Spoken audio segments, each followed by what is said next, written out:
and it's just past 6 p.m. UK time. This is the spiritual discussion program. I'm Saad in southeast London, and with me should be joining any moment Gregory. Gregory, welcome. How are you, and how is the weather where you are? One is fine. It is dark and cold. Okay, same here in southeast London, dark and cold here as well. Welcome, listeners, to the spiritual discussion program. The aim of the show is to introduce you to the spiritual knowledge in the light of truth, the Grail Message by Uprushin. And every week we have a new topic for discussion. The topic tonight is violence or peace. Violence or peace. You are welcome to join us with any questions or comments by contacting us on our UK number, which is 079 39 641 958. You can call, text, or use WhatsApp. And if you're outside of UK, it is 0044 79 39 641 958. And there's one other way to contact us, which is by going to the website where we are broadcasting.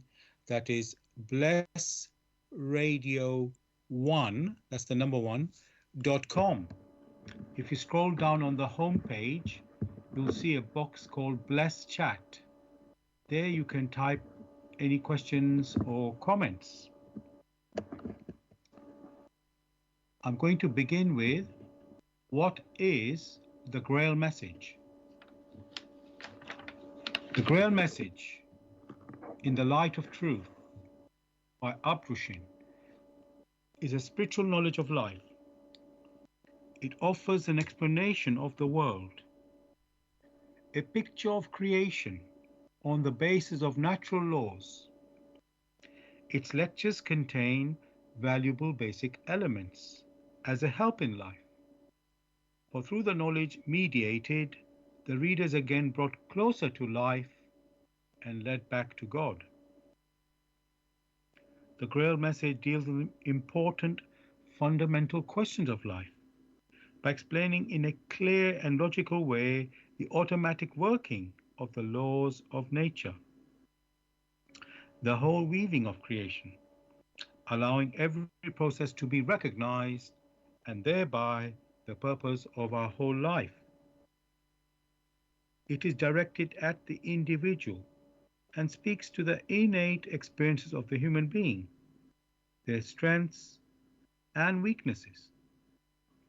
Thus, every reader has the opportunity to discover through the intuitive perception if what is stated is the truth. Combining with matter-of-fact reasoning, a complete world picture arises, where there is no separation between the visible world and the great world beyond the five senses, nor any separation between scientific and religious striving for knowledge. I'd like to give you a couple of quotes from the author of the Grail Message, Uprushin. The hearer and reader of my lectures should always work within himself, keenly probing and building bridges from one lecture to the other, as well as out into the great and small world happenings. Only then will he be able to understand the Grail Message and find that it gradually shapes itself into one complete whole without leaving any gaps. Again and again, in all the happenings, the reader will come back to the basic features. He can explain everything without having to change even one single sentence. The word of the Grail Message lives, so that it permits only those people who really carry the honest desire in their souls to find abundantly All else is automatically rejected by it. For the arrogant and those who seek superficially, the message will remain the book with seven seals. And I'd like to give you one more quote from the author. I wish to fill the gaps which have so far always remained unanswered in the souls of men, and which never leave any serious thinker in peace, if he earnestly seeks for the truth. So, dear listeners, just to remind you, the topic that we are discussing tonight is violence or peace. Violence or peace. If you have any questions or comments, you can contact us on our UK number, which is, and if you're inside the UK, this is the number 079 39 641 958. You can call, text, or use WhatsApp. If you're outside of the UK, it is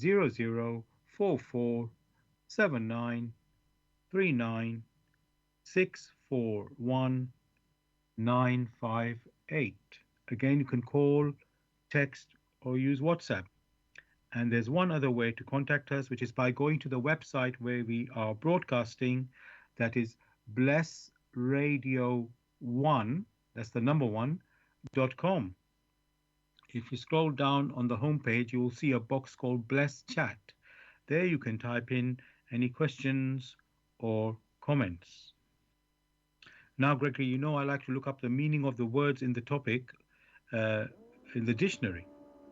And the first word there is violence. And I've got two meanings given there in the dictionary. First one, behavior involving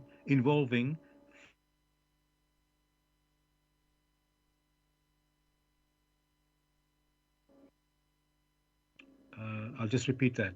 So the meaning of the word violence, the first one, is behavior involving physical force intended to hurt, damage, or kill someone or something. How good is this definition there, Gregory? Well, thanks. That definition is geared towards people or animals. Okay. It is useful, but the real essence of what violence is not touched. Oh boy. Okay, then we'll have to go there. So let's try the second meaning, Gregory, see if that helps. The strength of emotion or of a destructive natural force. Yes, strength of emotion or of a destructive natural force. Does that is that better now? I'm afraid it's describing the aspects of violence, but it has still not defined what it is. Okay.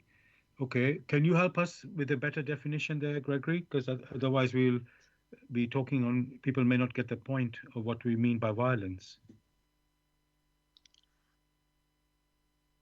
Very simply, one could say the lack of peace or the lack of harmony Okay. in any activity. Lack of Wherever peace. harmony Sorry. is missing. Yeah. Sorry, I'm just noting it as you say it. So just one moment, I will repeat that. So lack of peace uh, in any activity. In any activity. And lack of harmony, did you say? Yeah, lack of harmony. Lack of harmony. Okay, and anything else did you want to say, add? Well, for now, one will build upon it. Okay, all right. Well, the next word is in the word I wanted to check was in the dictionary was peace. So there again, I found two meanings. The first one, freedom from disturbance, tranquility. How about this one? Tranquility seems close because when one considers freedom from disturbance, when we know that all that exists, be it a particle or a wave or a person, things are in motion. And when motion is concerned, there must be some vibration or some disturbance. So one really cannot use freedom from disturbance, but one can use the expression tranquility, where things are in harmony. Okay, that's good. That's very good. Okay, next one. Again, the meaning of the word peace: a state or period in which there is no war or war has ended. How's this one? One may also use that as referred to human activities, but one can also say a state of harmonious tranquility where violence is absent. I'm just going to note that state of harmonious Tranquility. tranquility, equality, where violence is absent. Did you say? Yes, where violence is absent. There's no violence in Hmm. where there's peace and everything is in tranquil. There's harmony everywhere. Well, what is clear from now so far that violence and peace are opposite of each other. So, I mean, that was not a surprise. That's why we have picked this topic. So, but the understanding is still necessary to know what is difference between violence and peace, or what does it really mean when you talk about violence and peace. Right now, now, Gregory, in the news, there's always some war or something, fights going on somewhere. And so we won't really need to refer to any particular sort of scenario in that way at this moment, let's say. Um, but I have a very general question. Um, can violence ever be justified? When the scenario is concerned justification, then justice in itself is akin to or has its basis in the laws of creation, albeit first that of reciprocal activity, and secondly, that of the attraction of homogeneity, and finally, that of gravitation. So when one considers the law of reciprocal activity, one can already perceive justice. By justice is balance. However, when violence is mentioned, the reciprocal activity is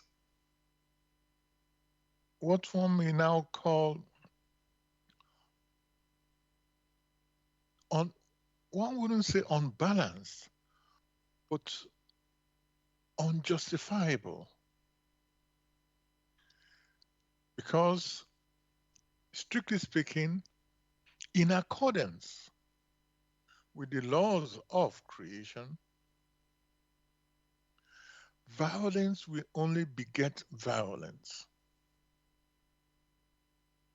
Therefore, if violence will beget violence and that continues, before too long, all those individuals, also animals who are in that particular scenario, violence will engulf them. And with violence, there cannot be any real upbuilding, but destruction. Therefore, Violence, strictly speaking, cannot be justified, for it's anathema to joyful upbuilding.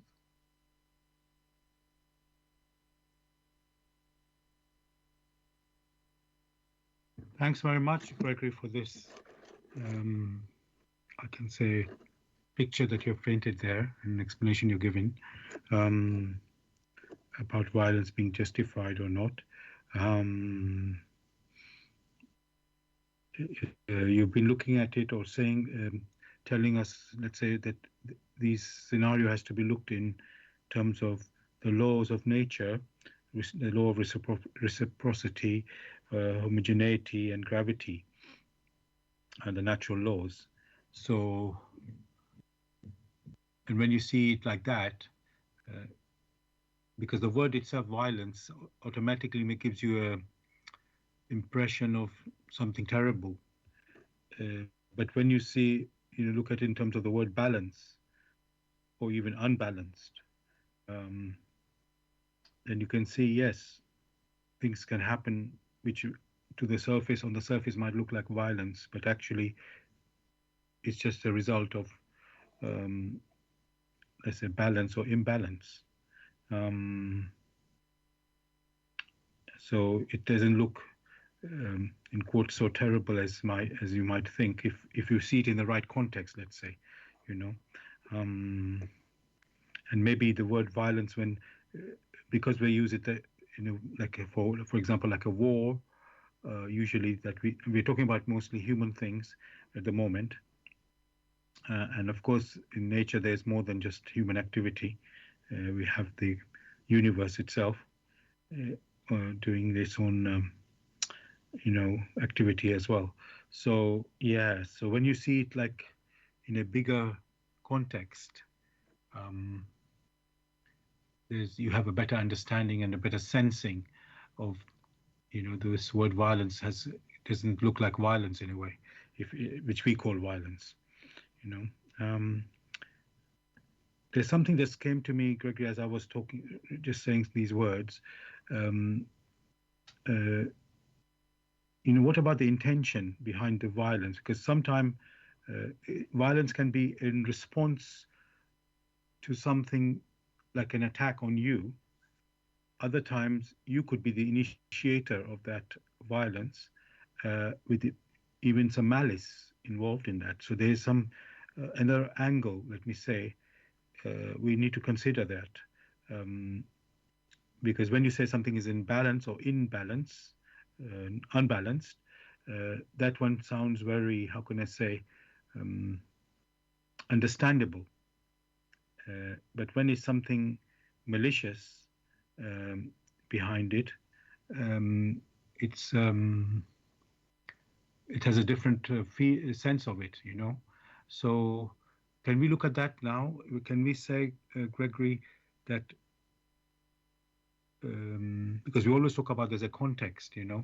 So if somebody is doing violence in, you can say, self-defense because somebody attacked them, like a country or another person, then is that self-defense?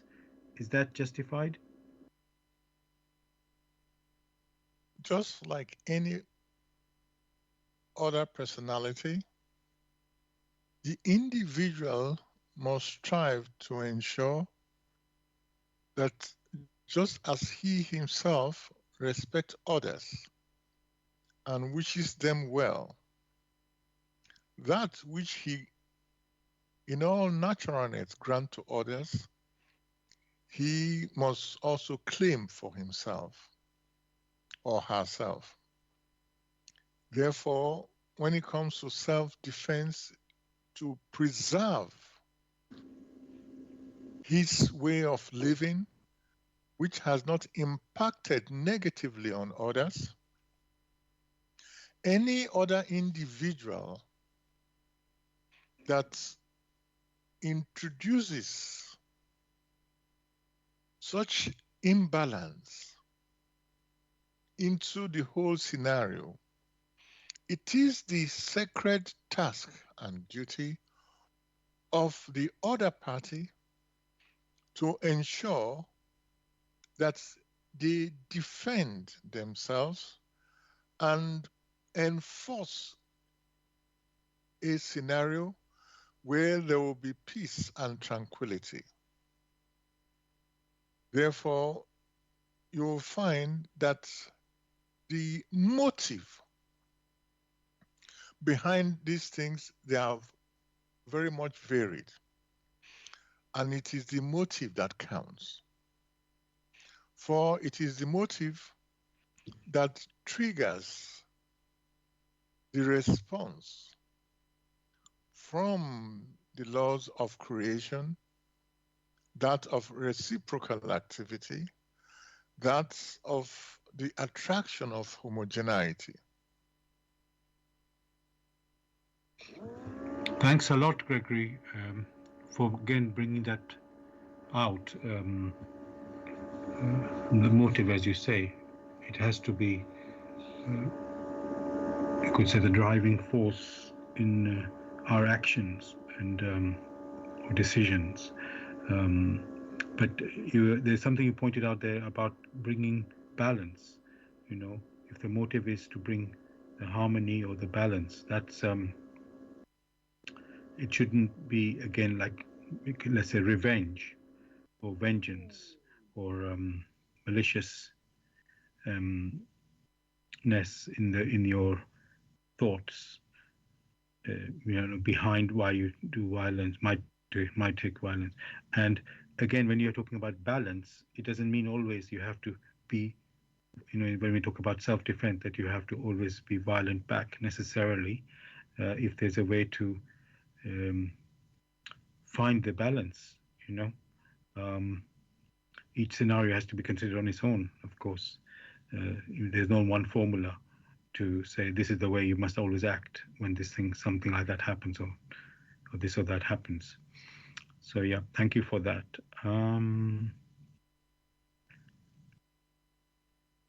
Another thing I want to say, Gregory,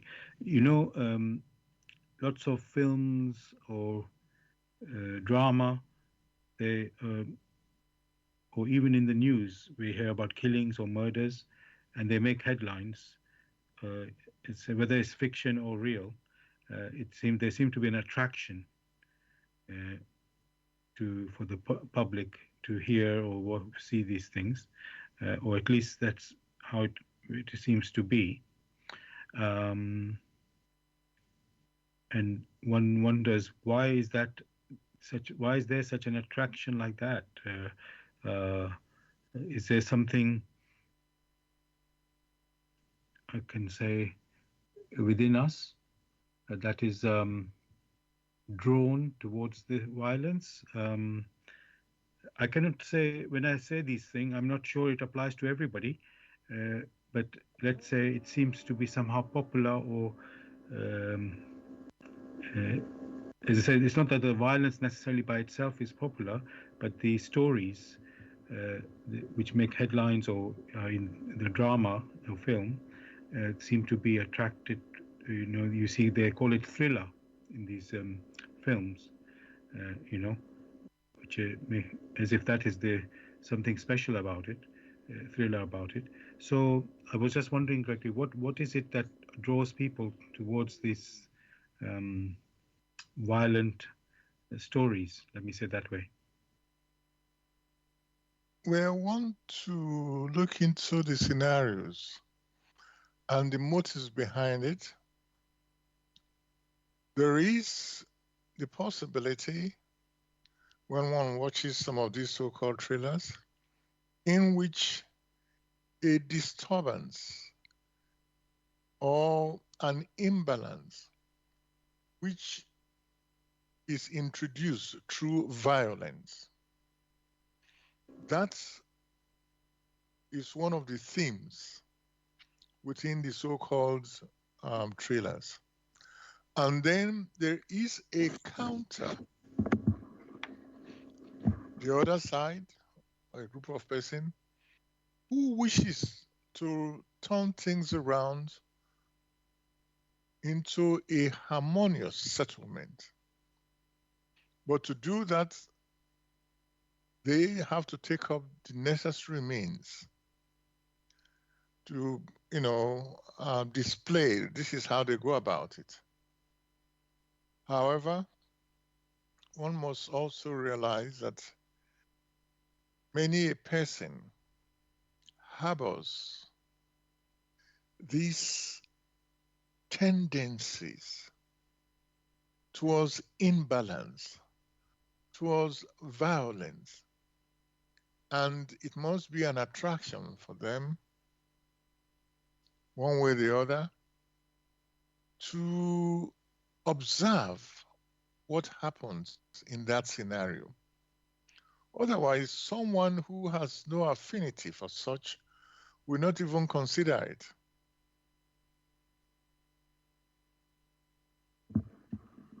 Thanks a lot for that answer there, Gregory. Um, I was thinking another thing, um, when we have like two opposing sides, whether it's countries or two parties in whatever situation it might be, um, with their totally opposite and intransigence, I can't say it even, views where they refuse. Basically, they don't want to agree. They don't seem to be willing, let's say, to make peace and agree some solution, whatever the scenario might be. Could be, you know, a claim for a land or or whatever the claim might be, and there are two sides in it. Uh, and even let's say other parties may get involved, uh, you know, outside parties, so called, trying to make a resolution. And well, my question really is, Gregory, can there really be a peace when two parties on this scenario are, how can I say, being intransigent? I'm sorry, I can't say it properly, but basically refusing to change their view on a situation, which means that it looks like an impossible, if they say no, one person go left, I know this is not very silly way I'm putting it, and the other say no, you must go right.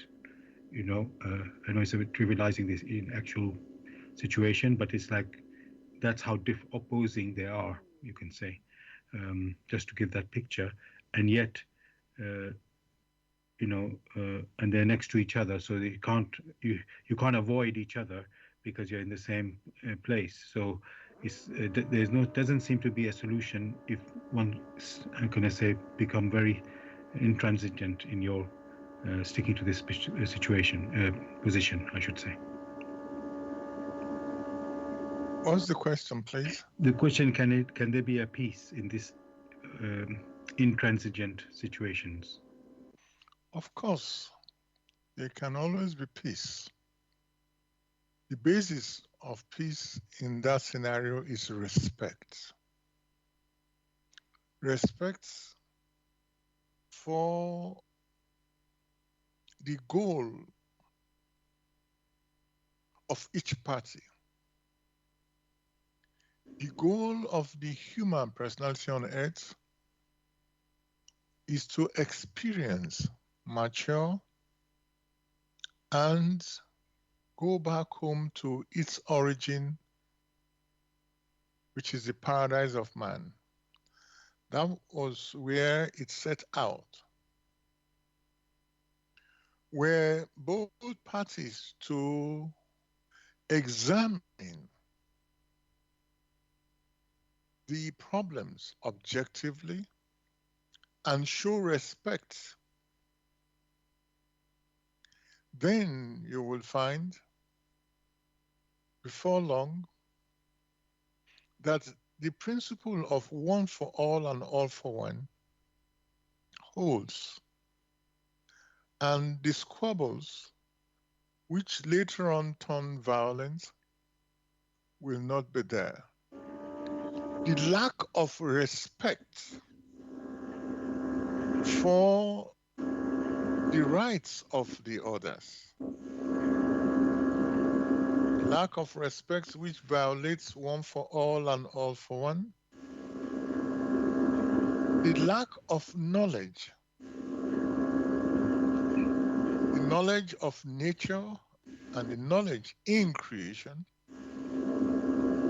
coupled with their distorted concepts about ownership,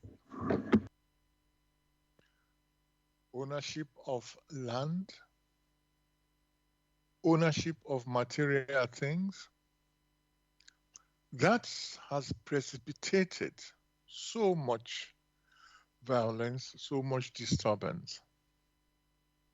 For if you consider that those involved in that particular scenario, if they themselves consider that they are of the human spirit, and therefore this earthly plane is only a place where they have to mature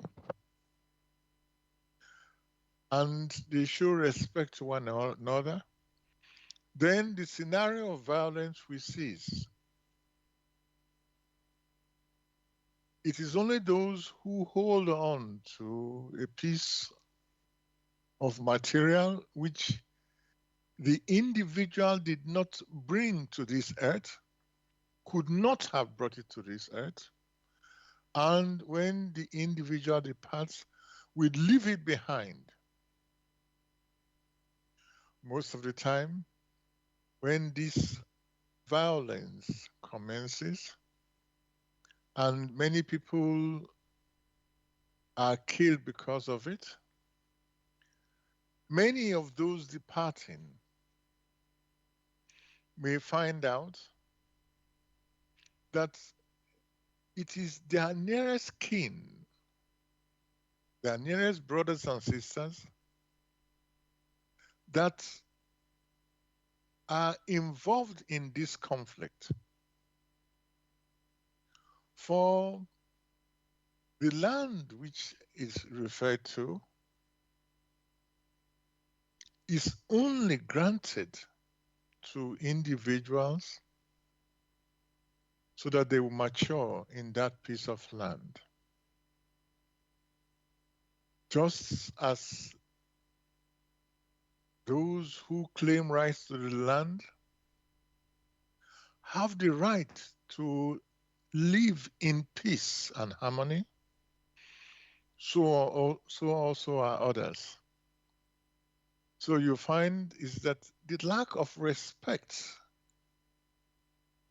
to be shown to the others, that basically is what precipitates such a conflict or such a struggle. Yes, peace can reign. It takes two to tango. But the rules or the laws of nature must be applied in every scenario. In that scenario, in that case, you will find that you dare now consider what the laws of nature say, how they express themselves, then most of the violence will vanish immediately.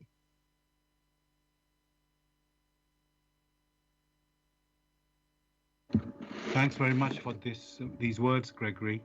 Um, what I saw was some basic features that must exist. As you know, our favorite saying, all for one and one for all. So there's a goal has to be there, common goal, as we say, which once you start on that type of foundation, then you have a way to move forward, and then there's the natural laws, the laws of creation, which involve, there's a balance always there. We've mentioned it a few times already. So these are the, how can I say, foundation points that must exist for peace to reign. Of course, otherwise we'll continue with violence if we are not able to come to terms with that. So thank you for that. Dear listeners, you're listening to Bless Radio. This is the Tuesday evening spiritual discussion program from 6 p.m. to 8 p.m. UK time. The aim of the show is to introduce you to the spiritual knowledge in the light of truth, the Grail Message by Uprushin. If you wish to know more about the Grail Message or want to get a copy of the Grail Message for yourself, you can go to this website, which is www.grailmessage.com. I'll spell that www.grail, Grail message, message.com.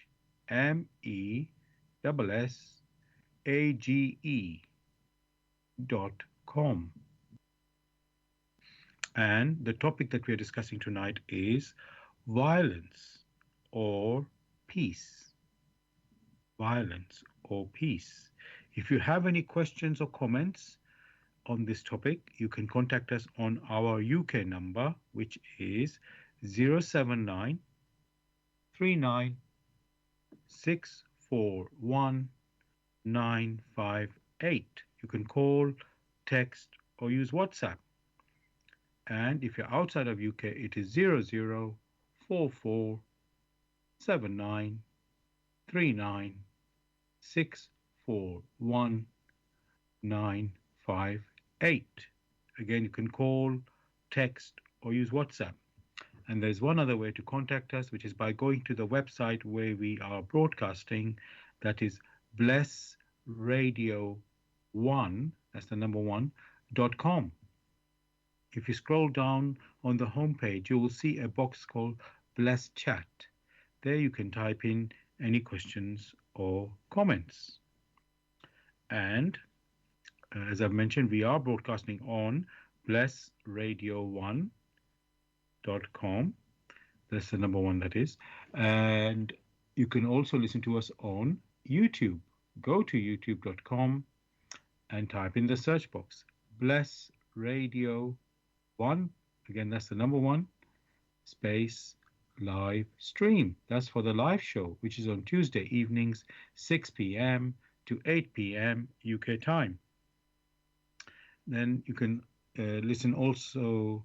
You can also listen to a recording of this show the next day, again on YouTube.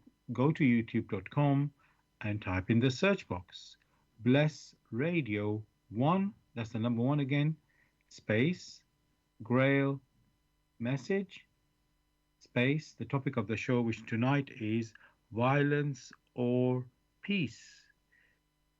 And of course, you can listen to the recordings of our previous shows as well on YouTube. Thirdly, you can listen to us on Zeno, that's ZENO.FM/Bless Radio 1. Again, that's the number one there. Now, Gregory,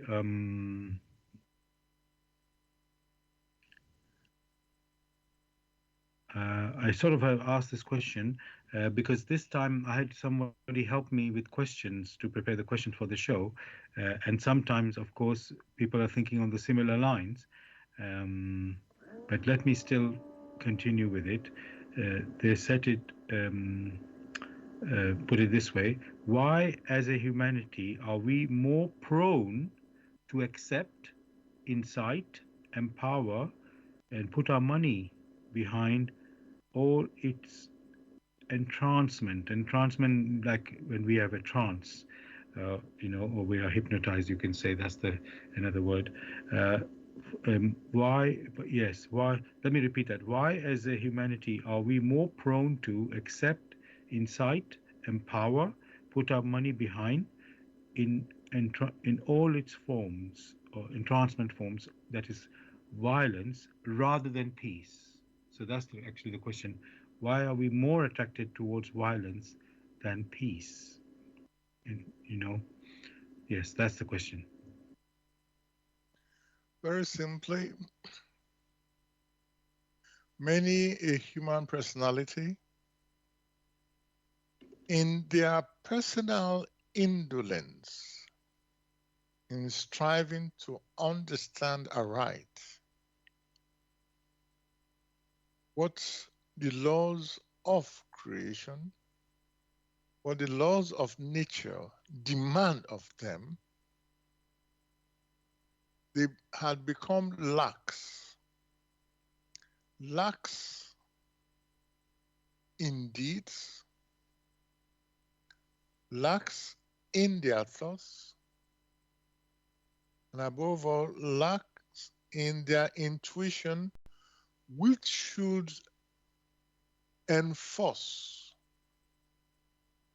or we should impress the thoughts with genuine, joyful activity, and also the thoughts manifesting in activities, in deeds which are of beneficial upbuilding. Because of the absence of this, fear has arisen. Fear has taken on forms. Fear has taken on forms which forms are in our thoughts. Fear has taken on forms ethereally. And therefore, what you find is fear ruling the individual. Why? You will find, even in the time of Christ, when the farmers in the field first perceived the greatness of a happening,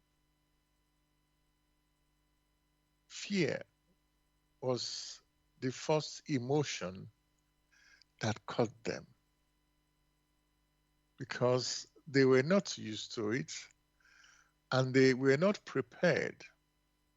Had they been prepared deep within themselves, then there'll be no fear. Human personalities currently here on earth, many are intellectually very sharp, but spiritually languid. Therefore, you find that it is fear which first strikes them in their lack of preparedness.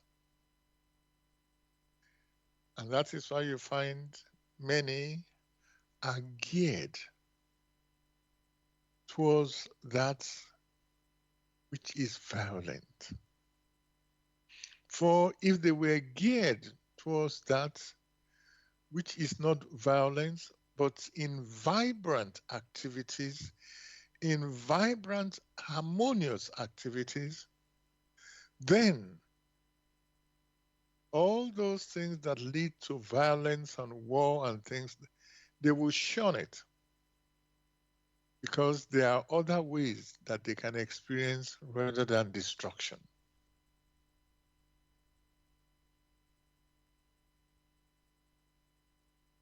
Thanks very much, Gregory, for this again answer and explanation. Um, why people are more attracted to the violence than peace, and you pointed out it's really the effort. In fact, what I have observed, Gregory, because everything takes effort, and I know you mentioned fear, but we notice the violence. It's like a short-term way of people thinking they'll get what they want to get, and when you try to work in a peaceful way to get what you want, it always takes, well, pretty much I can say that it takes a long time, maybe decades, even century. By that time you might have even passed on. Especially when it's, like we were talking about land, people claiming this land or something like that. Um, it's like between nations or peoples. Uh, it's not two people involved only. It's more, thousands and millions maybe. So it's a big future for both sides, you can say. And the time that is required to resolve the difficult issues um, between because of the way people are thinking, it could take, like I say, if it was done peacefully, decades or centuries. While if they think they do use violence, they might have, in quotes, quicker result or resolution. Um, so yes, that's what I've observed. Um, and maybe people are looking for a quick fix, as they say, rather than a long-term solution. You know, um, could that be explained, Gregory? Could that explain the violence, the attraction, or maybe the word attraction may not be the right word, but why violence seems to be more common, let's say, than the peaceful way? One must look deeper, must perceive deeper in these matters. And in perceiving deeper, it falls back to one's intuition and the environment in which one is in. If the environment is heavily populated with hatred, with intransigence, with envy, those who are not inwardly strong enough are likely to be attracted to those centers where such operate. That you now have people trooping towards things that are violent, that already gives you a clue that violence which leads to destruction, not of upbuilding, they are unable to summon up deep within themselves the strength to move forward without harming their neighbors. That which is considered, if one turns to violence, will they'll get quick results. That is more of a pyrrhic victory. For in the violence, there's destruction and the violation of others who themselves are not involved in such scenarios. One must consider the reciprocal activities of such people who instigated the violence. And that is what many of today do not consider. They think if they go into violence and they get some results, they have won. Like he said, that is more of a pyrrhic victory, a victory which is worse than defeat. For there will be returns, reciprocal activities. If at that time hatred filled their hearts and they had used that in destroying others, of course, there will be reciprocal activities in which they have to account for their activities whilst here on earth. For the accounts must be settled. So, how can one say that one has won in a battle when one is not free because threads have been sewn. The maturity of those threads may be sooner or later. Only the human personality who walks in the sense of the laws of creation, in the sense of one for all and all for one, only that personality is free. Else, the activities of that personality will spin threads, which threads may mature not in this earth life, could be in another earth life, or may also be in the beyond. In that case, the human personality that has participated in perpetuating that which is not in accordance with the laws of creation spins a thread which holds it, which limits its freedom, even if it claims it has won a battle.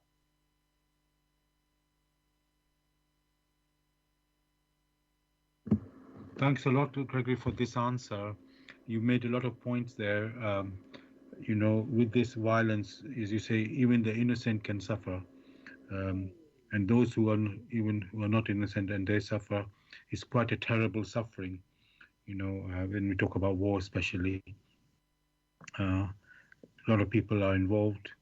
Um, of course, the destruction of the, let's say, buildings, uh, facilities, and so on. But then the lives, and the injuries. You can imagine lives lost and the injuries, terrible injuries, uh, especially for children, even who are, let's say, caught in it. And yes, they, of course, we know there's a reciprocal action, and there may be fate involved in bringing the children to their suffering, but still, uh, it is the adults who started it, and they're making the parent children suffer. So that's not. That's cannot, this is, you could call in quotes, if I use the word innocent there, you know we know there's nothing totally innocent, but at the end of the day, uh, they're not ready to handle that, the children, compared to what adults have to handle. But it's already terrible when we have a war. So it really, when the more you think about it, you can say, no, the violence cannot be the way to solve a problem. um, the sooner people realize, the better. um, and we have seen in countries they've chosen, you know let's say, systems where uh, they moved away. I'm talking in terms of government now and politics, where they've decided, okay, we won't have one king fighting another king, or they've come up with a system of democracy where they have an election every 4 or 5 years, and whoever is the majority there, they can take the power for that time, until the next election. So it may not be a perfect system, but at least there's no violence. It's like a people have chosen, and so you can't say whatever the outcome of that choice is, nobody can blame, or that it was imposed on them. So and that is in a peaceful way, I say, as we can compare with when before it might have been violent overthrow of a government, or king, or whoever is running the country or people. Um,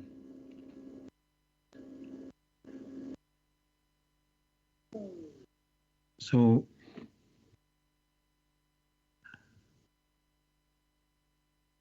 I'm just trying to see.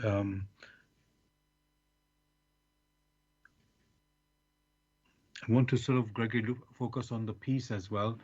How hard it is to work for peace, or to sue for peace, as they say, to appreciate the, uh, um, you could say, the uh, the I was going to say the benefit, but if you were to compare peaceful way of achieving something and the violent way, of course you will say I would like to do the peaceful way.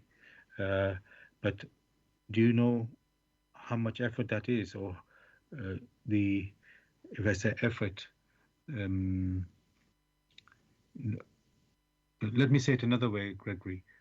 How can we look at peaceful way of achieving things as if it's a very valuable thing, much more valuable than the violent way? Is there a way to bring that picture to show that the peaceful way is really, let's say, I will say the only way, but of course the choice is, you always have a choice. So how can we value the peaceful way? That's maybe I can say like that, Gregory. It is pertinent here to give a scenario, which scenario should be personal to each individual. Consider whenever there is an exaggeration in one's health, that leads to illness. That means there is not a balance within the physical body, and that causes all sorts of suffering. That suffering may be equated to violence because you cannot sleep. You are in pain. One should compare that to when the individual is very well, is able to do its exercises, is able to move around everywhere, and is happy deep within itself. One should now consider that state of peacefulness and the other state of being unwell as, in quotes, violence. The question many may ask, would you like to belong to the state where your health is not balanced, where your health precipitates all sort of inconvenience, all sort of pain, or you prefer to be in a state where there is constant motion, joyful activities by exerting yourself intellectually, exerting yourself physically to ensure you maintain a healthy lifestyle. Therefore, to maintain peace, there is a lot of exertion which is required. To maintain peace in the body, there is a lot of exertion to ensure things work harmoniously. Else, ignore the harmonious working of the organs of the individual. That will precipitate illness. The individual has to choose between exerting itself physically, intellectually, and intuitively. The individual has to choose between that and not doing it, and see what happens with the precipitation of illnesses which one can equate to violence.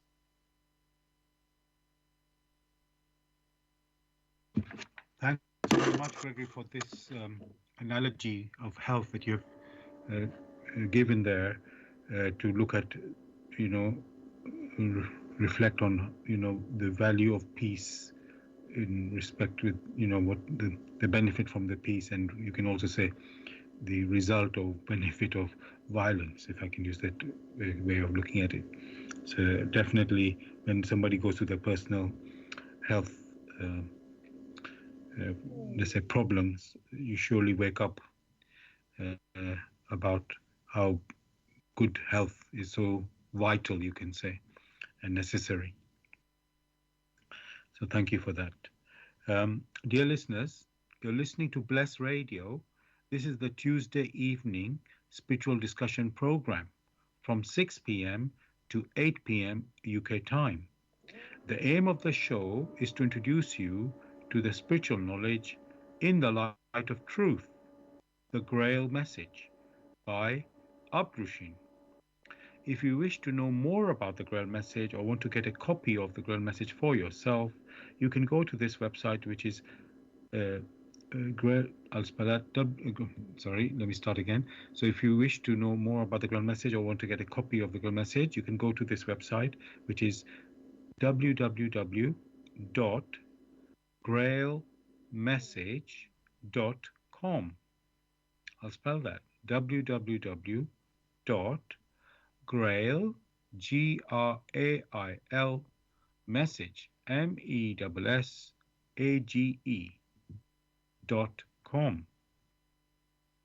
And the topic that we're discussing on the show tonight is violence or peace.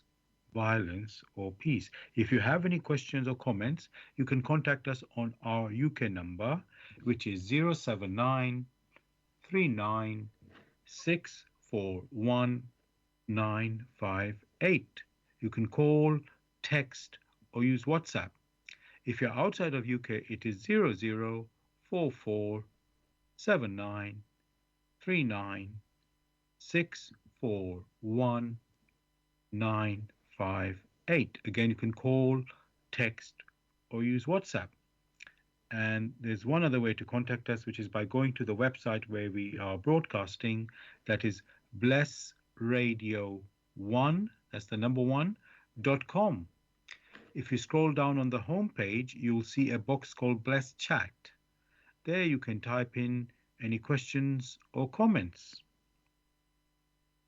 And as I mentioned, we are broadcasting on blessradio1, the number one.com. You can also listen to us on YouTube.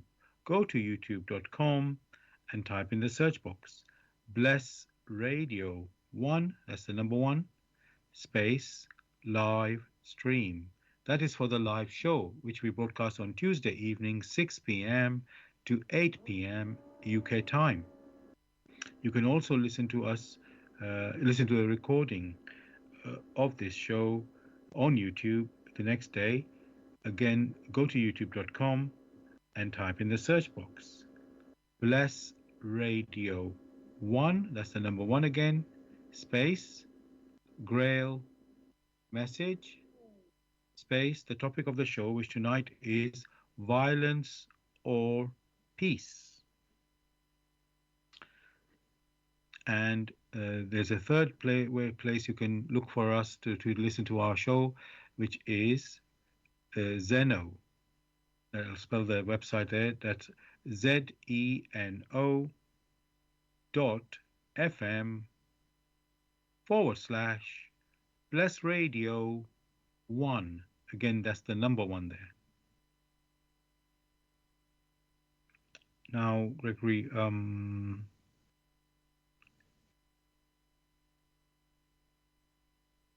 just thinking. Asked my last question was about valuing peace, and you gave a brilliant analogy of health. Now, I still want to keep looking at what needs to be done to bring us human beings from, let's say, this attraction to violence towards peace.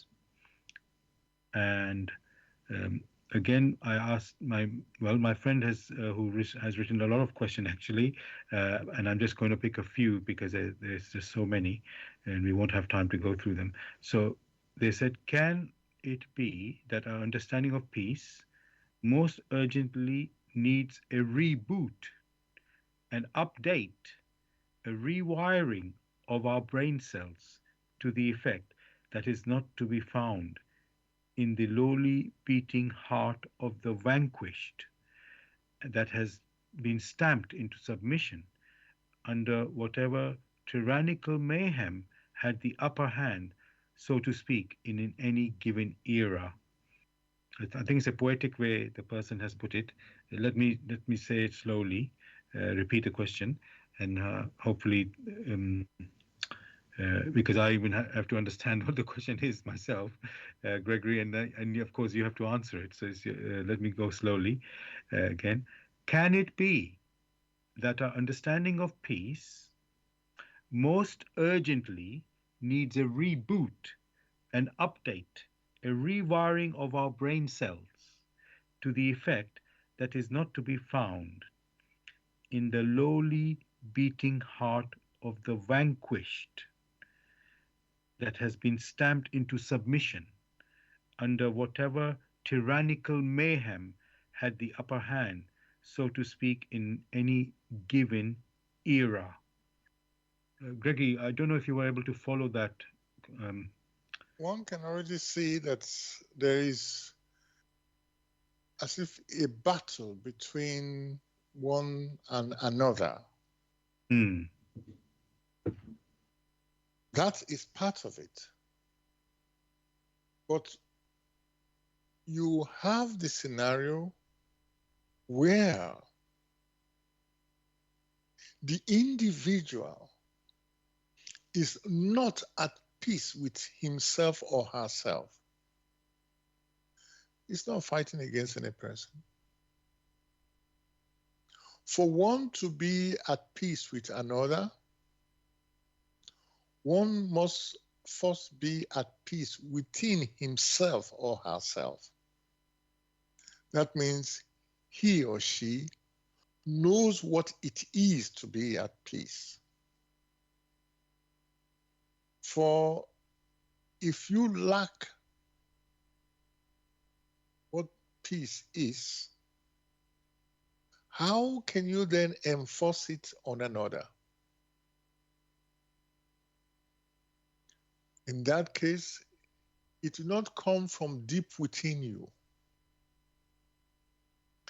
Peace will only arise when there is the harmony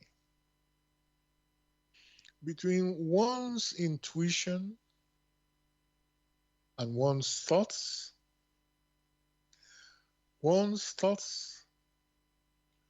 and one's deeds. If that channel or those channels are kept open, then you have the scenario where the individual, in his alertness, in his or her vigilance, is able to transmit the strong impression that have arisen from one's intuition. For the intuition of the human personality wishes to mature with to mature in such a way as to be able to go back home to paradise as a self-conscious human personality. Therefore, the impressions which assail from there are in accordance with the laws of creation in such a way that they will imprint themselves on the back brain.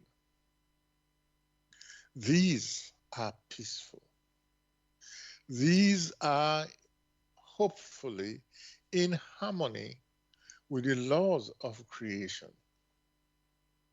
If this strong impression impacts very strongly on one's thoughts then one's reflection will be on those motions, on those activities which will respect the other personality just as he himself wishes to be respected.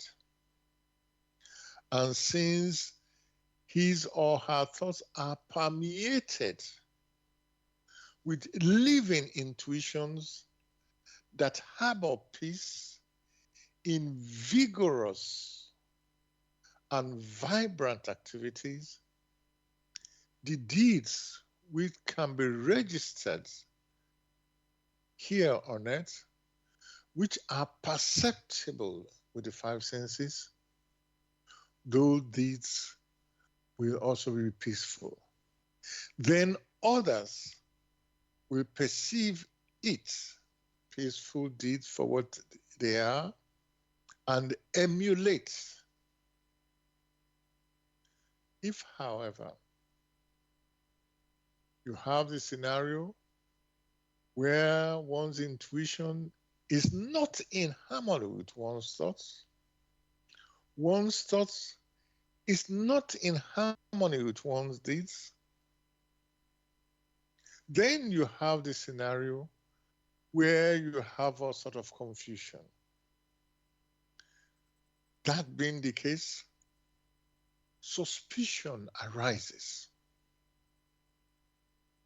Because just as you yourself do not have clarity about your intuition, they themselves don't have clarity about their intuitions.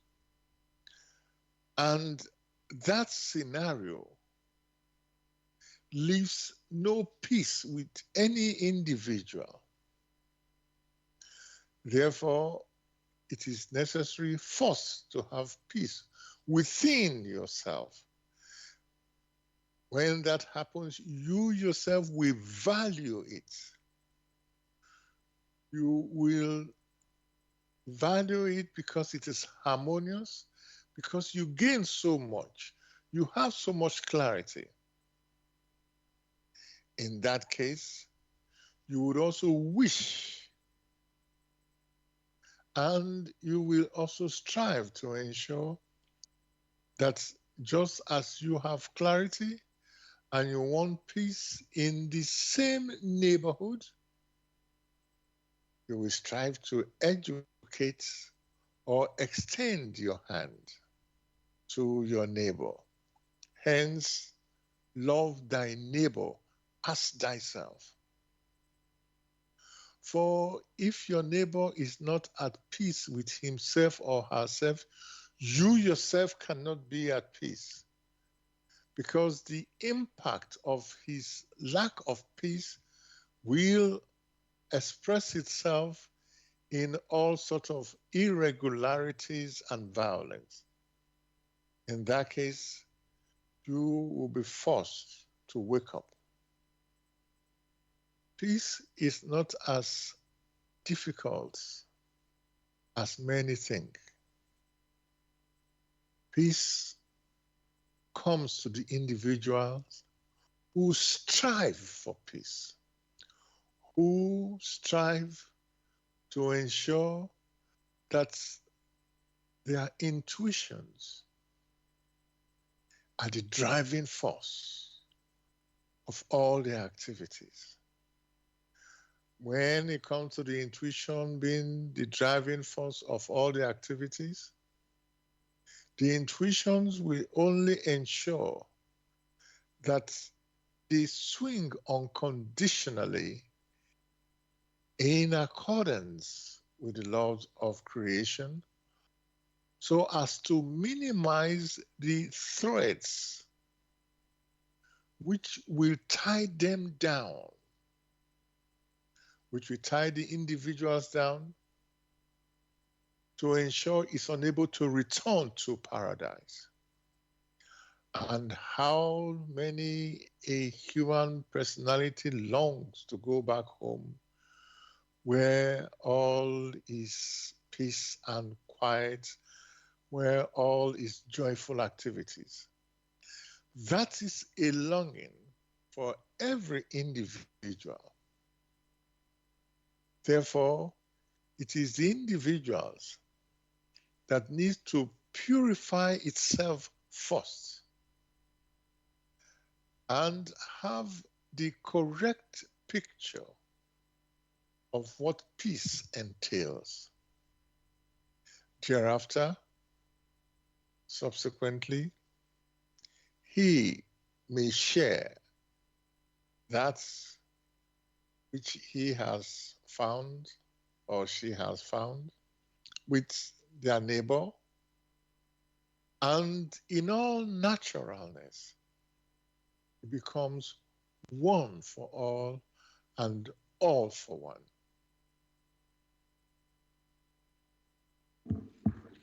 Thanks very much, Gregory, for this, let's say, very important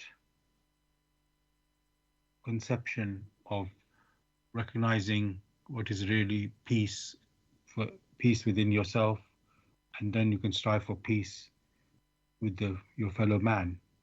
Um, it's just what you're saying. Basically, the foundation has to be set properly before you can start building on that foundation. And if we have, let's say, wrong foundation, then surely you can be sure whatever you build on it cannot be standing very long. So thank you for this important, um, you could say, recognition on the path to peace, understanding of peace, let's say, and then appreciating and recognizing and what you said earlier about the value of it, and then achieving it as well. So there's so much important things to realize. So thank you for that. Now I want to read something. Let me see, which might sound strange. This is something that Jesus said. I'm going to read it. Well, the question is about if someone slaps you on one cheek, turn them to the other also. This is a quote from Jesus, but I'm going to read out the section from the Bible where it has been taken from.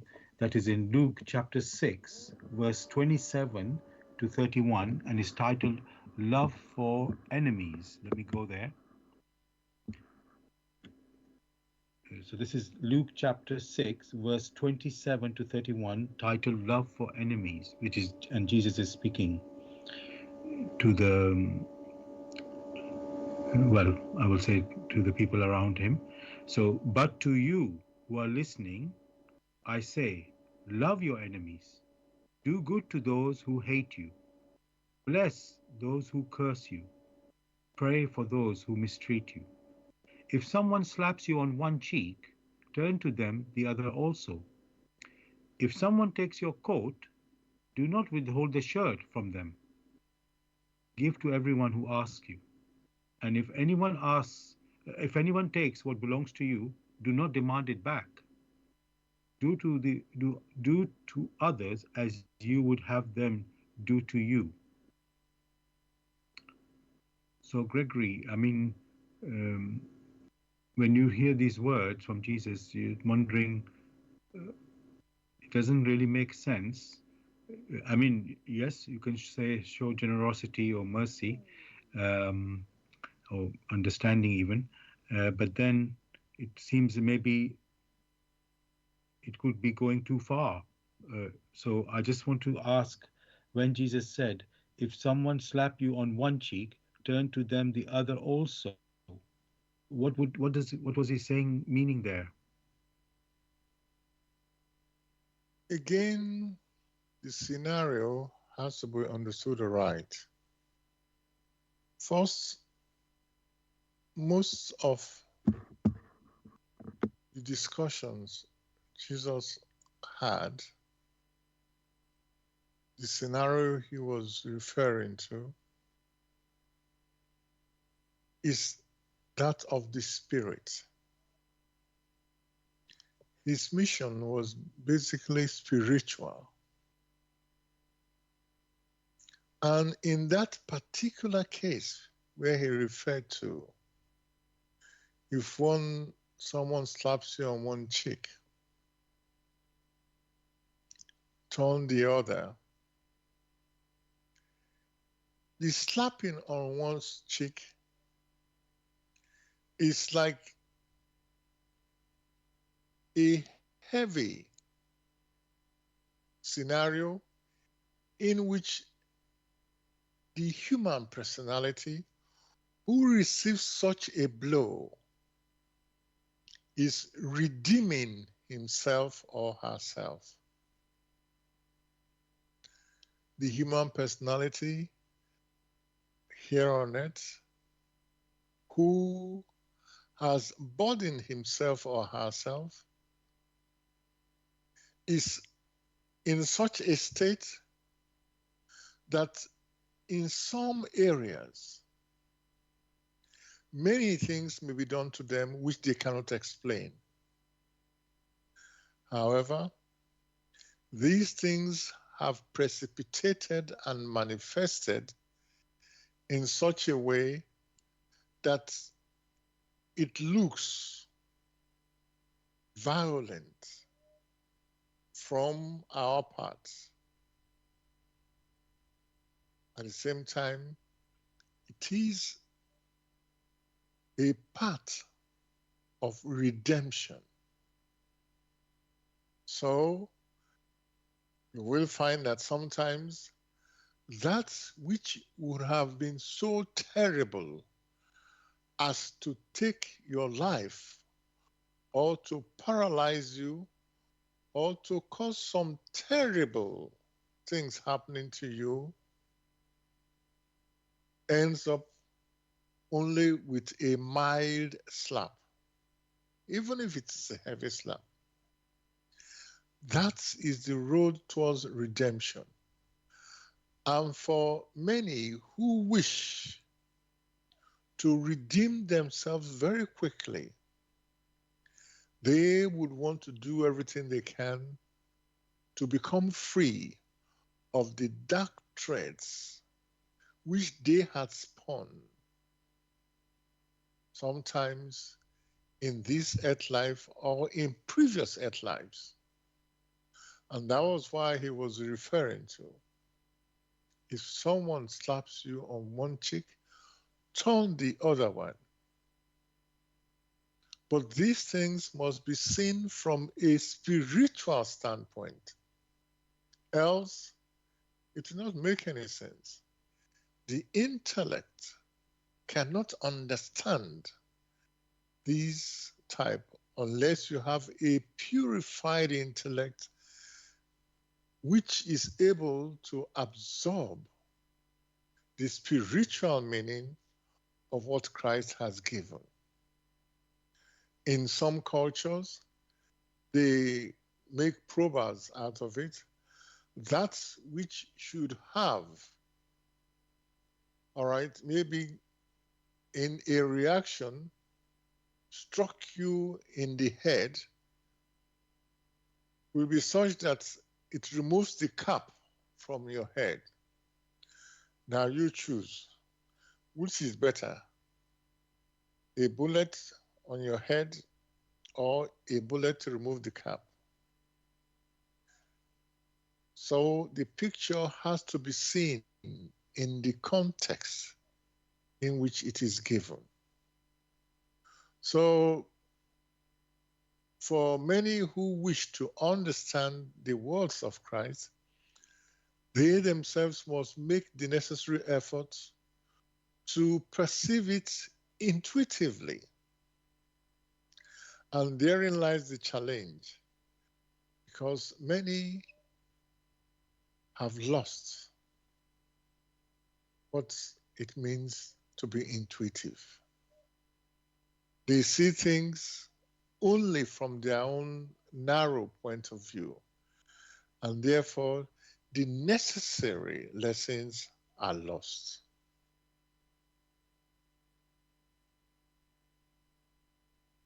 Thanks very much, Gregory, for that.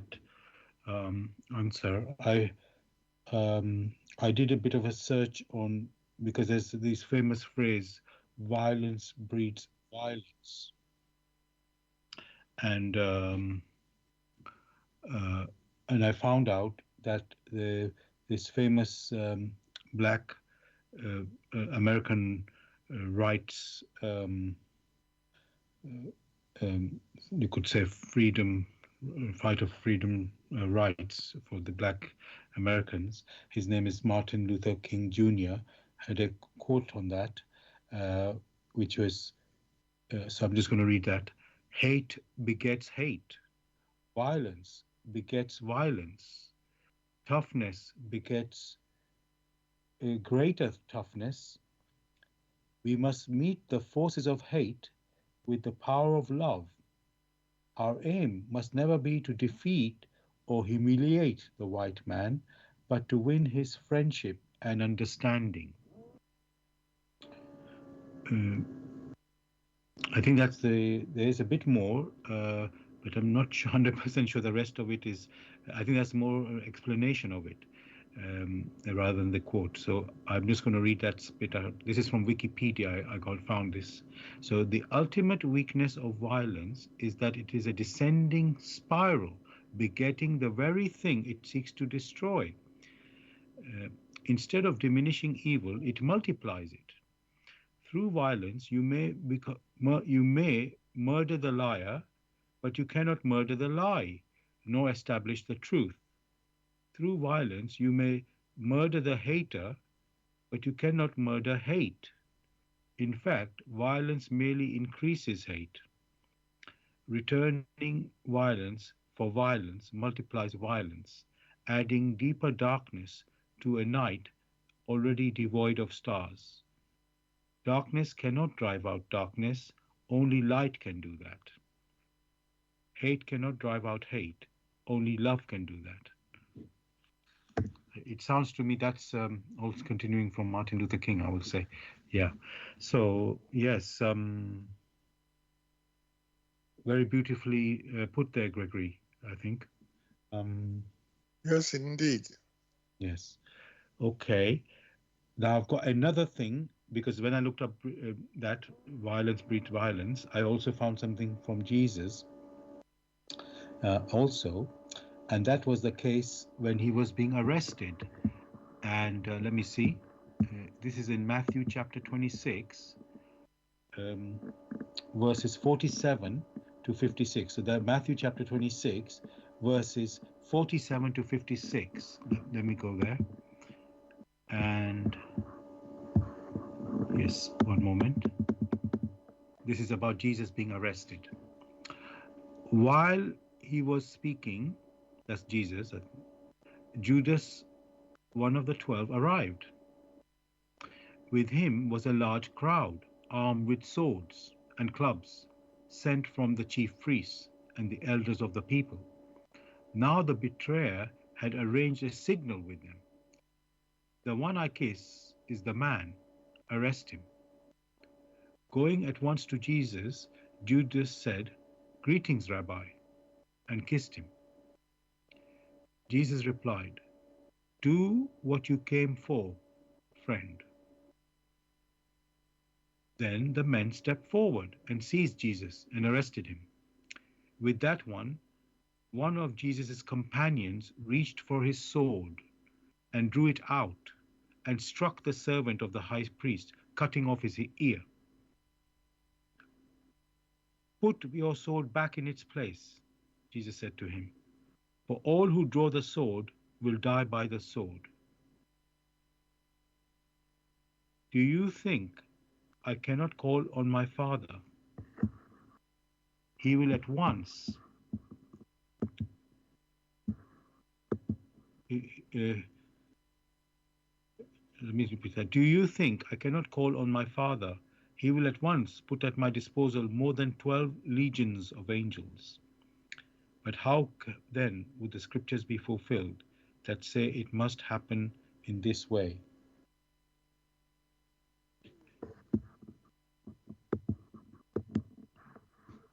Just excuse me, I'm just reading the rest of it.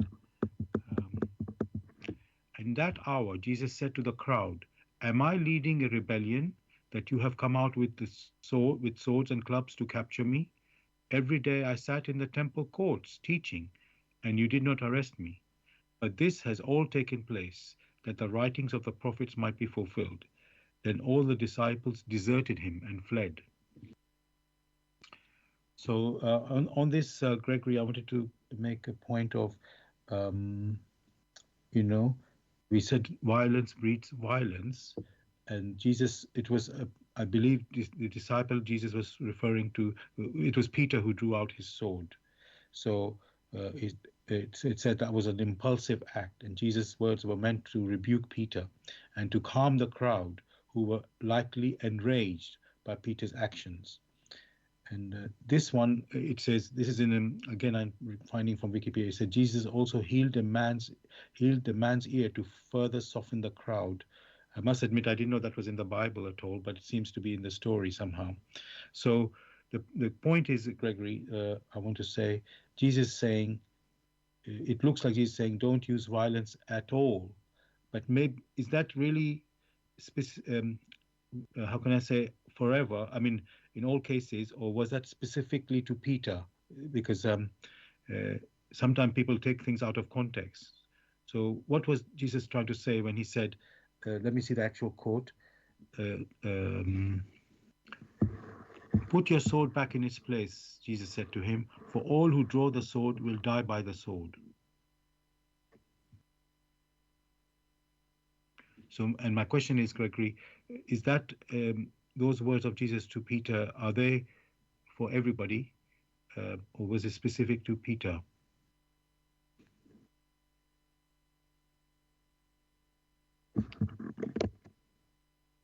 Oh, are you there, Sorry, Gregory? I was on mute. Okay. The motive or the volition behind any activity, it is that volition that is the lever that sets the direction. So if the volition is that of violence, then they have initiated an activity, they have woven a thread which will mature and return. Peter, like he said, drew the sword. He died by the sword. Finally, when he got to Rome, basically what you have is that of the attraction of homogeneity and also the law of reciprocal activity. If that activity, the initial or the initiating activity, the initiating motive is such that it is noble, then nobility will come in. If it is ignoble, then it will bring forth a similar activity sooner or later. That is what he was referring to there. He himself brought peace. There was never a time he said, go destroy other people. After all, he gave the parable of loving thy neighbor as thyself. How many people do you see taking swords to injure themselves? In that scenario, you will find people want to preserve themselves, just as they wish to preserve themselves and experience here on earth, so also are others. So the advice he gave of loving thy neighbor as thyself holds everywhere. And Violence, like you yourself read out, will only trigger more violence, precipitate more violence. It doesn't really solve the problem. Peace. Peace is the only way forward, which scrubs away that which violence can never do. Because you will find with the advent of peace, in which each individual realizes that it's able to mature and build durable structures in deeds, durable structures in thoughts, and hold durable structures in their intuition, which intuition will lead them subsequently to its origin in the paradise of man, and in experiencing in accordance with the laws of creation, it is able to become self-conscious. One will then find that only through peace can that journey be realized in which the individual arrives back home as a self-conscious human personality. With violence and exaggerated activities, one finds that threads are spun which hold the individual down in the world of matter, is unable to sever itself and return home as a self-conscious human spirit. Moreover, in the world of matter, one finds that it is transient. The world of matter being transient, it means it comes into being,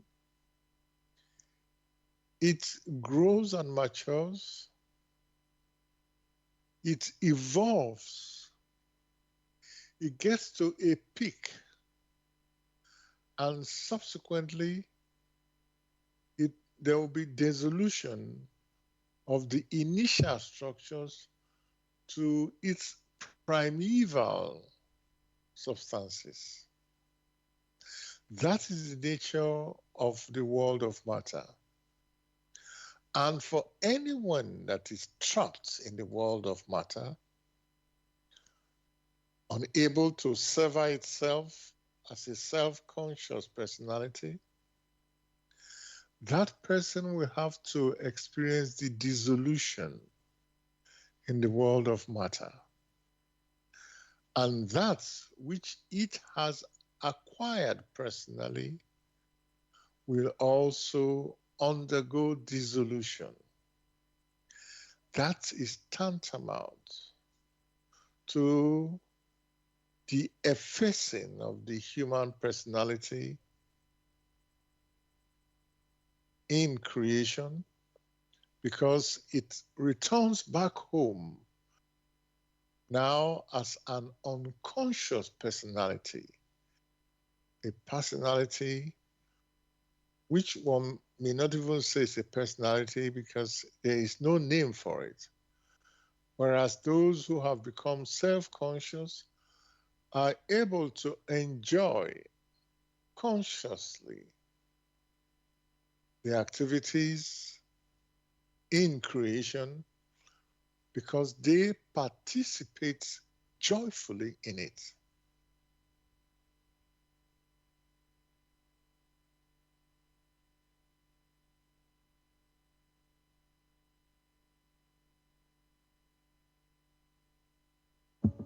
Thanks a lot, Gregory, for that detailed picture you've given. You know, about the consequences of violence. Violence breeding violence, as we say. Um, I want to let the listeners know that you're listening to Bless Radio, and this is the Tuesday evening spiritual discussion program from 6 p.m. to 8 p.m. UK time. The aim of the show is to introduce you to the spiritual knowledge in the light of truth, the Grail Message by Abdrushin.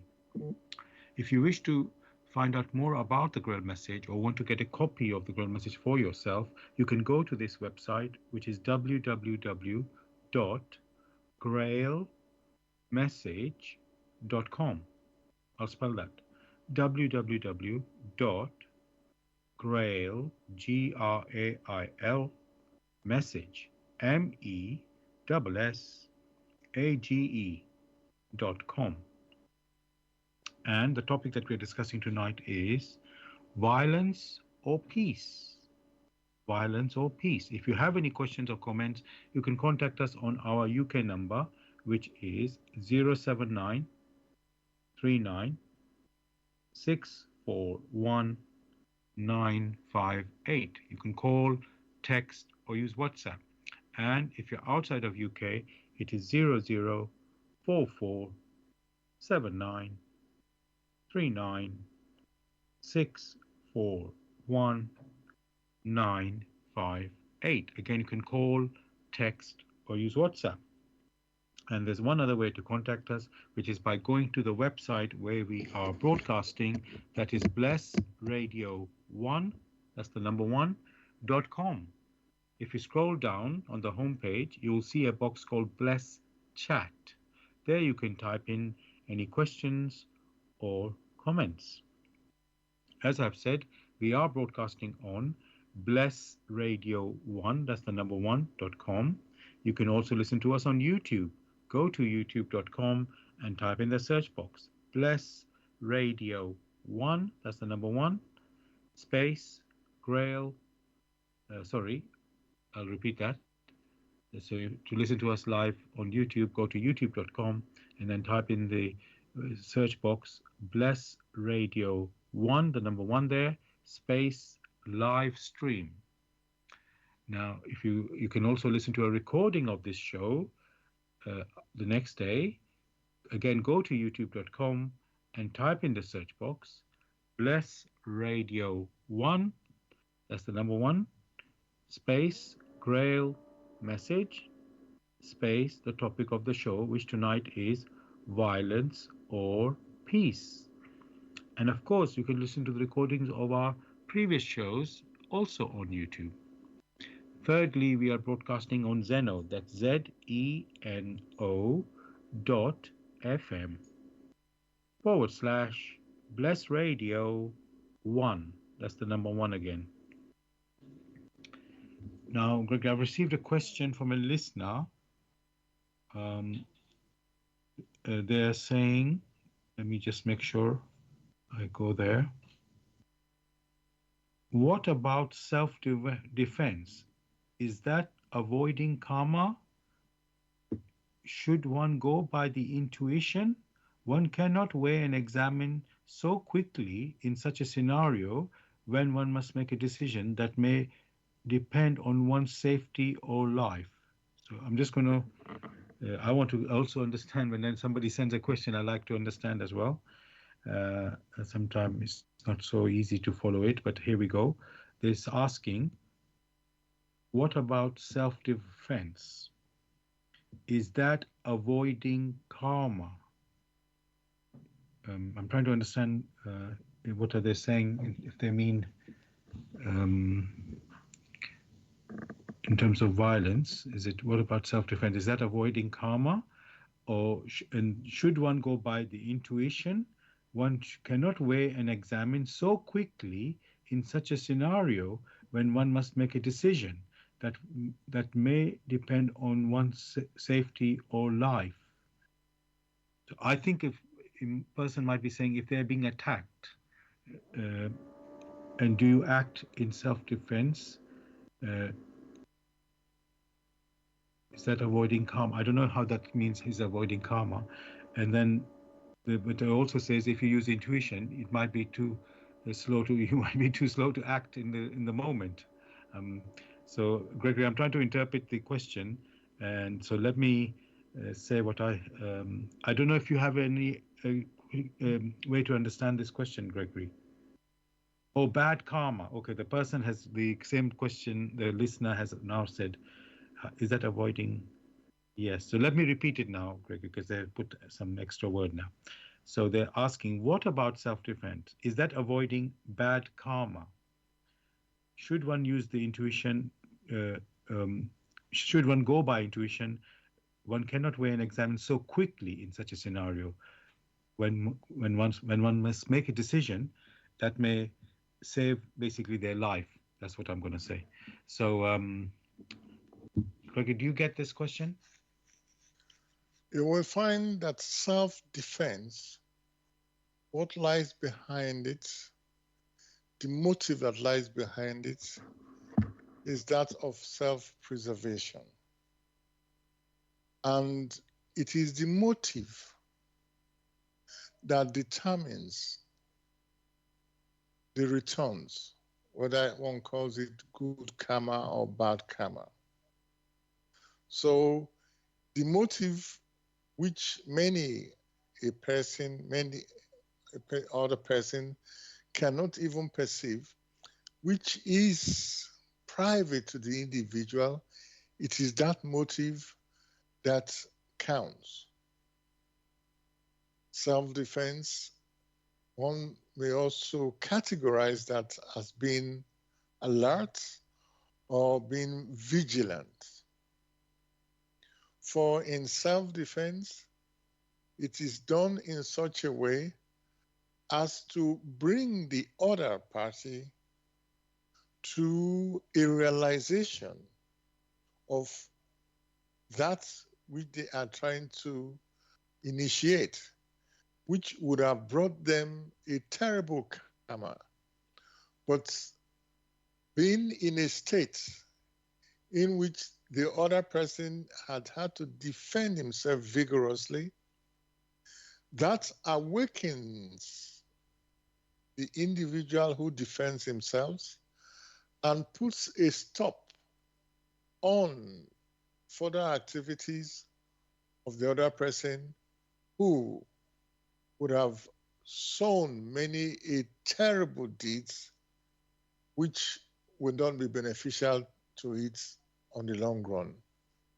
So you will find that self-defense, depending on the motive behind it, does not bring, in quotes, a bad karma, but on the other hand, will enhance the vigilance of the individual that is involved and also minimize the damage that could be done by the other party.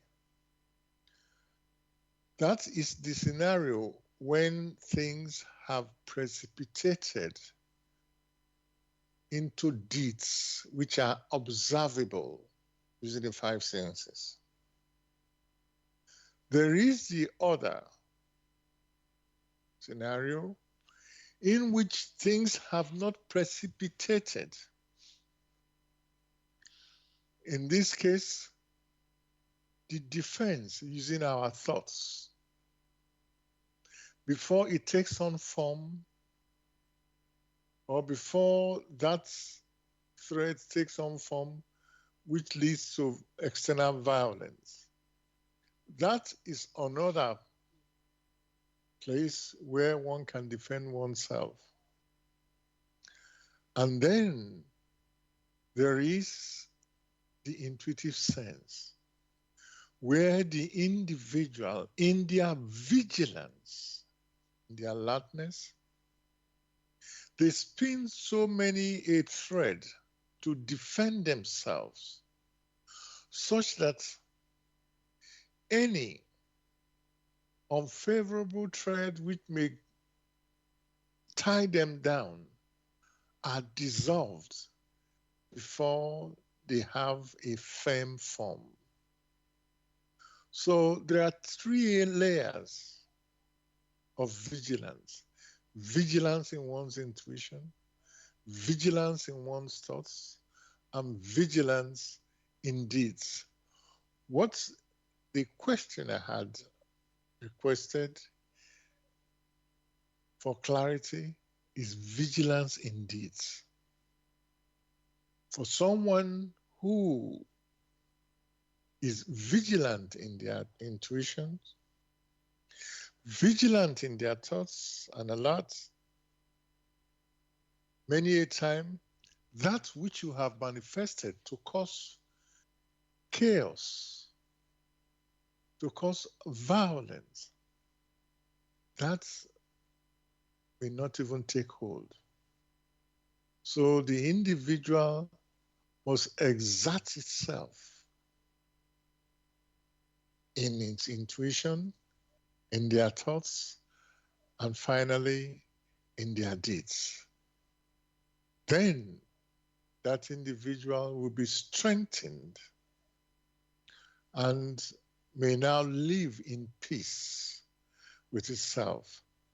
For such vigilance, even in deeds, is part of what it requires to strengthen itself outwardly.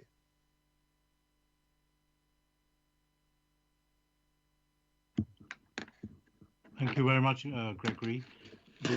My friend who was helping me with questions, she also gave me her own answer to one question, which actually, Gregory, I've asked you, but uh, and I would like to give her answer as well.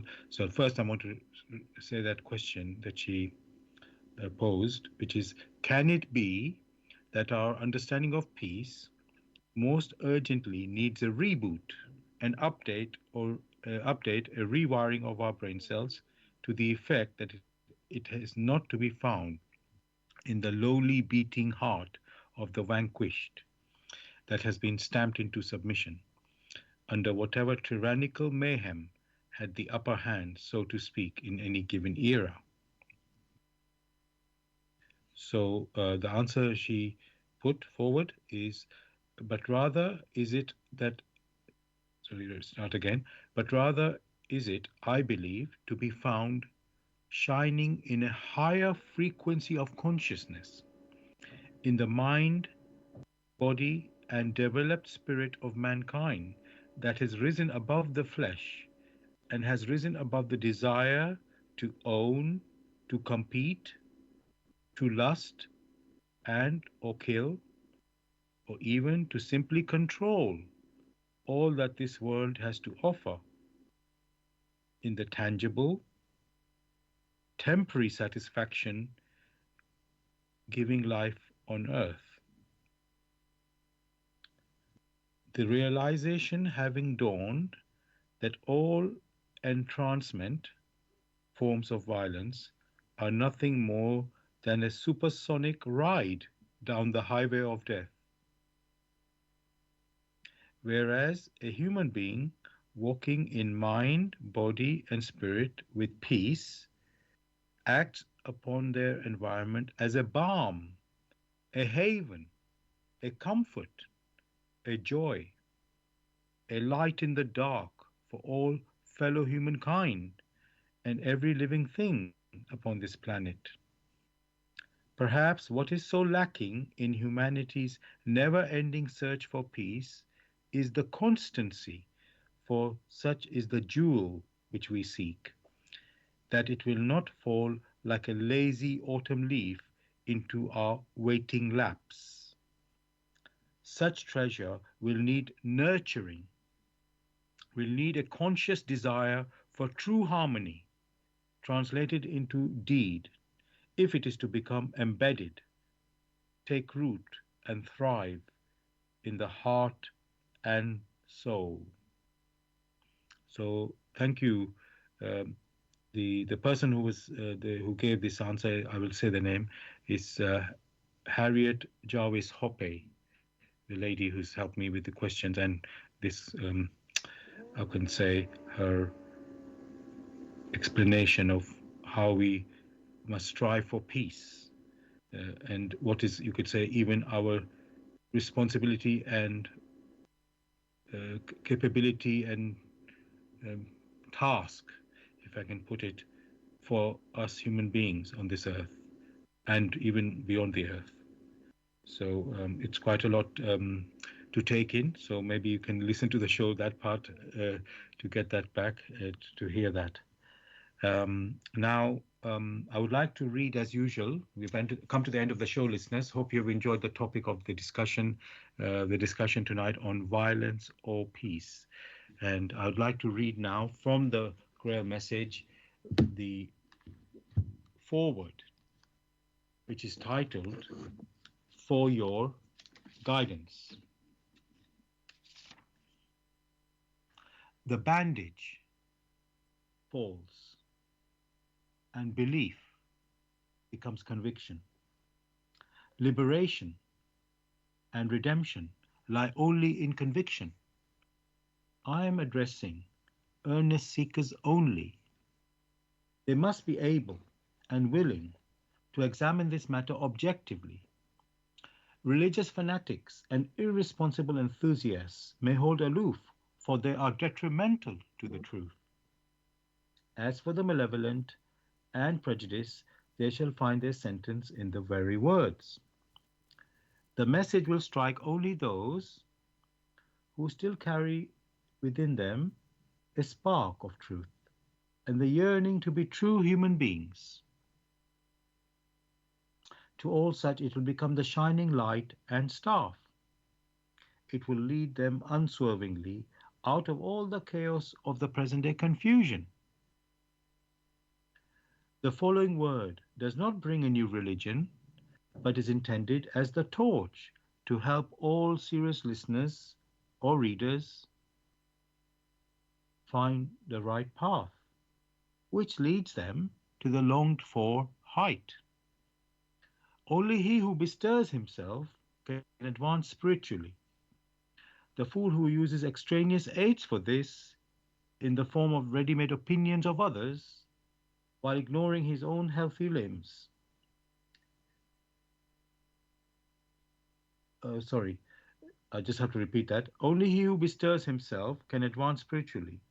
The fool who uses extraneous aids for this, in the form of ready made opinions of others, only walks his path as if on crutches, while ignoring his own healthy limbs.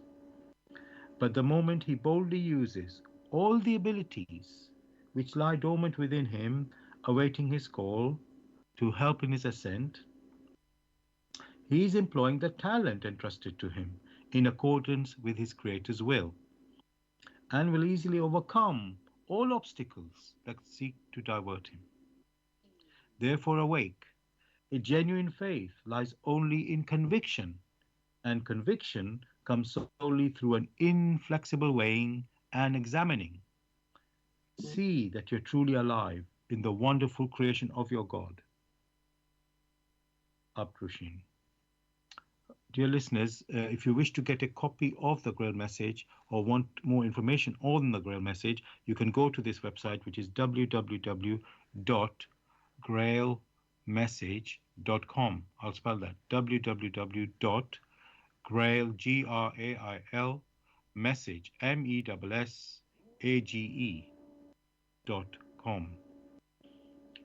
Gregory, is there anything you'd like to say to the listeners to say goodbye?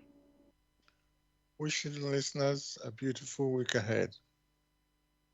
Thank you. Same from me, listeners. Have a beautiful week ahead. We'll be back as usual next Tuesday, 6 p.m. to 8 p.m. with another topic. Good night and God bless. Bye.